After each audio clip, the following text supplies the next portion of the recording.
बिस्मिल्लाहिर्रहमानिर्रहीम। अस्सलामुअलैकुम नाज़रीन कराम, नई वीडियो में आपको खुश आमदीद कहते हैं। इस वक्त मुल्क में जो हालात पैदा हो चुके हैं और हुक्मरान इत्तेहाद की तरफ से इदारों के साथ खुली जंग का जो फैसला हो चुका है, इस सारी की सारी सूरत हाल के अंदर चीजें एक जानिब तो मुआशी बदहाली की तरफ और अल्लाह ना करे पाकिस्तान के मुआशी दिवालियापन की तरफ जा रही हैं, तो वहीं दूसरी जानिब सियासी अदम इस्तेकाम नहीं बल्कि सियासी इंतशार तक अब मामलात चल पड़े हैं। इस सबसे बड़ी अहम तरीन डेवलपमेंट्स हैं। कुछ बहुत बड़े दावे इस वक्त सामने आए हैं और इस्लामाबाद और पिंडी में हंगामी बुनियादों पर मुशावरत की जा रही है। मुल्क के अंदर जो निज़ाम इस वक्त चल नहीं पा रहा, क्या अब वो निज़ाम लपेटा जा सकता है और क्या एंड पर इन सब ने कफे अफसोस मलना है? इस हवाले से भी कुछ बड़ी अहम तरीन तफसीलात और कुछ बड़े अहम तरीन दावे हैं। जबकि दूसरी जानिब नवाज शरीफ ने जरदारी और फजलुर रहमान को भी अल्टीमेटम दे दिया है और आइंदा 48 घंटों के अंदर क्या असम्बलियां तहलील होंगी या हमजा बदस्तूर वजीर आला रहेगा। इस सब में मुक्तदर हलकों का साफ इनकार इस वक्त सामने आ चुका है, जबकि दूसरी जानिब जरदारी को बहुत बड़ी शिकस्त का सामना है और अब खुलकर हमले शुरू कर दिए गए हैं। इस हवाले से दो तीन चीजें समझनी जरूरी हैं और जिस हवाले से मैं दावा आपके सामने रखूंगा कि मुल्क के अंदर निजाम लपेटा जा सकता है, उसके दो हिस्से हैं। एक इसका पॉलिटिकल एस्पेक्ट है और एक इसका इकोनॉमिक एस्पेक्ट है, यानी कि इसका मुआशी पहलू और सियासी पहलू। पहले जरा सियासी पहलू और इस वक्त जो सियासत की सूरत हाल है उसे अच्छी तरह समझ लें, आपको मामला वाजे हो जाएगा और क्रिस्टल क्लियर हो जाएगा।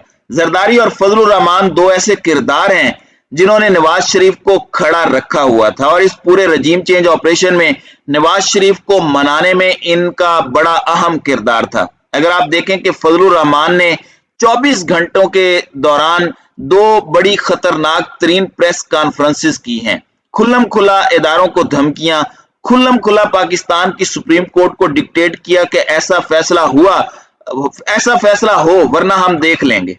दूसरी जानिब अब सूरत हाल यह है कि पाकिस्तान पीपल्स पार्टी की तरफ से भी अदलिया पर तनकीद बता रही है कि नून लीग इस वक्त मुकम्मल तौर पर मैदान छोड़कर भागने के लिए तैयार है और शायद इस वक्त यही वजह है कि जरदारी और फजलुर रहमान ये दोनों बहुत तेज हो चुके हैं। ये अपना प्रेशर बिल्डअप कर रहे हैं मुक्तदर इदारों पर कि ये पूरा ऑपरेशन नाकाम ना हो जाए और नून लीग पतली गली से ना निकले। इसमें कुछ बातें समझने वाली हैं। एक तो ये कि शहबाज ग्रुप के हाथ में कुछ नहीं रहा और नवाज शरीफ का ग्रुप इस वक्त क्या चाह रहा है। एक तो ये कि लेवल प्लेइंग फील्ड होना चाहिए, मतलब एनआरओ दिया जाए और नवाज शरीफ को राहदारी जमानत दी जाए कि वो वापस आए और उन्हें खुल्लम खुला सियासत की इजाजत दी जाए।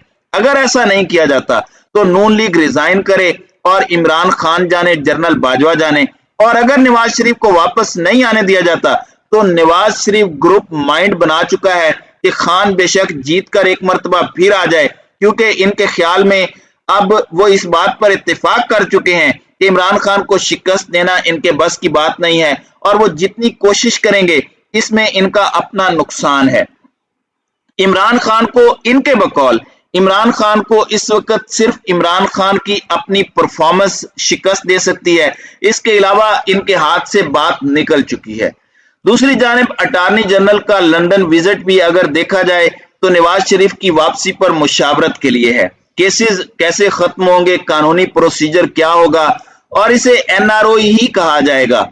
अब इसमें कुछ इतलाआत ये भी मौसूल हो रही हैं, जबकि दूसरी जानिब सॉफ्ट मुदाखलत की बात की गई और मुक्तदर हलकों की तरफ से सबको एक पेज पर आने की बात हुई। इस पर जिस तरह का सख्त तरीन रद्द अमल पीडीएम जमातों की तरफ से आया है, हालांकि इसी तरह की मुदाखलत 25 मई को भी हुई थी, जिसमें पीटीआई को बिठाया गया था क्योंकि फौज ने बिठाया, हुकूमत भी बैठी थी क्योंकि फौज ने बिठाया।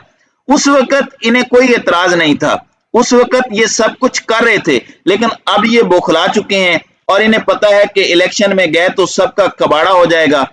और अब दूसरी जानिब पाकिस्तान तहरीक इंसाफ अपनी पॉलिसी पर डटी हुई है। असद उमर ने स्टेटमेंट दी है कि हमें किसी की मुदाखलत और किसी की बैसाखी की कोई जरूरत नहीं, हमें ना सख्त मुदाखलत, ना नरम मुदाखलत और ना ही यकीन दहानियों की कोई जरूरत है। और हम सियासी मामलात खुद हल कर लेंगे। तो एक जानिब ये पॉलिटिकल अनसर्टेनिटी है और इदारों पर अटैक्स की बात हो रही है। रेड जोन और सुप्रीम कोर्ट की सिक्योरिटी को हाई अलर्ट करने का फैसला किया गया है। Prison van, water cannon, anti riot forces, ये तमाम चीजें वहां भेजी जा चुकी हैं क्योंकि नून लीग से कोई बईद नहीं है। नून लीग के लिए उनका सियासी मफाद ही सब कुछ है।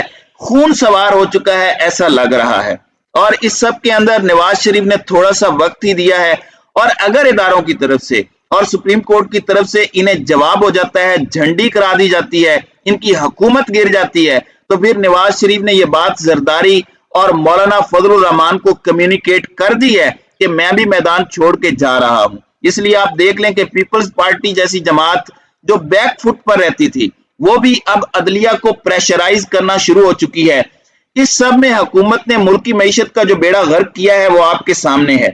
दूसरी जानिब एक नया ऑर्डिनेंस मुल्क की असासे फरोख्त करने का जो बिल पास हुआ है उसमें वफाकी काबीना ने मुल्क की असासे दीगर ममालिक को फरोख्त करने का बिल मंजूर कर लिया है और इस ऑर्डिनेंस के तहत वफाकी हुकूमत को यह इख्तियार हासिल होगा कि वो जब चाहे किसी भी सूबे की जमीन गैर मुल्की रियासत के हवाले कर सकती है और इस हवालगी के अमल को किसी अदालत में चैलेंज भी नहीं किया जा सकता और इसमें कोई भी तहकीकाती इदारा असासों की फरोख्तगी के हवाले से तहकीकात का मजाज नहीं होगा। यानी मुल्क को बेचने का पूरा मंसूबा इन्होंने बना लिया है।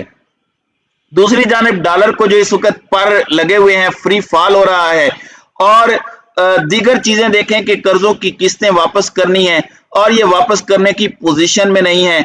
हमारे फॉरेन रिजर्व भी जीरो होने के करीब पहुंच चुके हैं और जब कर्जों की किस्तें ना दे पाए, इंपोर्ट बिल अगर ना अदा कर पाए, जैसे श्रीलंका अदा नहीं कर पाया, तो हमारा भी दिवालिया हो सकता है। तो इस सिचुएशन में एक जानिब पॉलिटिकल डिस्कशन को कोई भी प्रीफर नहीं कर रहा और सबको इसके अंदर कुछ रिजर्वेशन है, कुछ एतराजात हैं, तहफुजात हैं। इंतहाई इमरजेंसी की सूरत हाल इस वक्त पैदा हो चुकी है इस्लामाबाद में भी और पिंडी में भी और मेजर आदिल राजा ने यह इंकिशाफ किया है। उनका यह दावा है कि अहम तरीन स्टेक होल्डर्स सर जोड़कर बैठे हैं क्योंकि मुआशी और सियासी इस्तेकाम नहीं है और सियासी इस्तेकाम आता हुआ नजर भी नहीं आ रहा। अब हालात की खराबी बहुत ज्यादा बढ़ रही है, इसके साथ साथ जो हालात बन रहे हैं इनके अंदर बहुत कुछ अजीबो गरीब हो रहा है और ऐसे में मार्शल लॉ के नफाज की बाज गश्त सुनाई दे रही है, बूटों की आवाज आ रही है और जिस तरह की स्टेटमेंट्स इस वक्त नून लीग दे रही है वो भी इस वक्त सियासी शहीद बनना चाहते हैं। अगरचे अवाम को इनके तरीका वारदात का पता है, गो फौजी हुकूमत नहीं आ सकती, इसकी कंफर्मेशन दी जा रही हैं, लेकिन एक बात बहुत वाज़ेह है कि पीडीएम हुकूमत का जाना ठहर चुका है, इनका जाना लाजमी हो चुका है, पंजाब के अंदर भी और विफाक के अंदर से भी। और मार्शल लॉ की अगर कोई पाकिस्तान के अंदर अल्लाह ना करे कोई बेस बनती है तो ये पीडीएम जमातों की सियासी हट धर्मी की वजह से होगा। नवाज शरीफ ने जंग छेड़ दी है और वो ना शहबाज और ना ही जरदारी की मान रहा है और इस पर एक स्ट्रेटजी बनाई जा रही है हुकूमत करने के लिए नहीं, लेकिन अगर मुआशी दिवालियापन की तरफ अल्लाह ना करे पाकिस्तान के हालात जाते हैं तो इस सूरत में किस तरह से चीजों को लेकर चला जाएगा, अवामी रद्द अमल को किस तरह से कंट्रोल किया जाना है, ये वो तमाम तर एस्पेक्ट्स हैं जिन पर ये क्लेम किया जा रहा है कि बातें हो रही हैं। पीडीएम जमातों को इस वक्त अपनी सियासी मौत नजर आ रही है, इन सब के अंदर परेशानी और घबराहट बढ़ती जा रही है और इसके अंदर कोई गलत कदम उठाएंगे तो वो शायद ऐसे मामले की तरफ ले जाए कि फिर इनकी पूरी की पूरी बसात ही लपेट दी जाए। तो नाज़रीन इकराम, आपकी इस वीडियो के हवाले से क्या राय है? अब अपनी राय का इजहार कमेंट सेक्शन में जरूर कीजिएगा।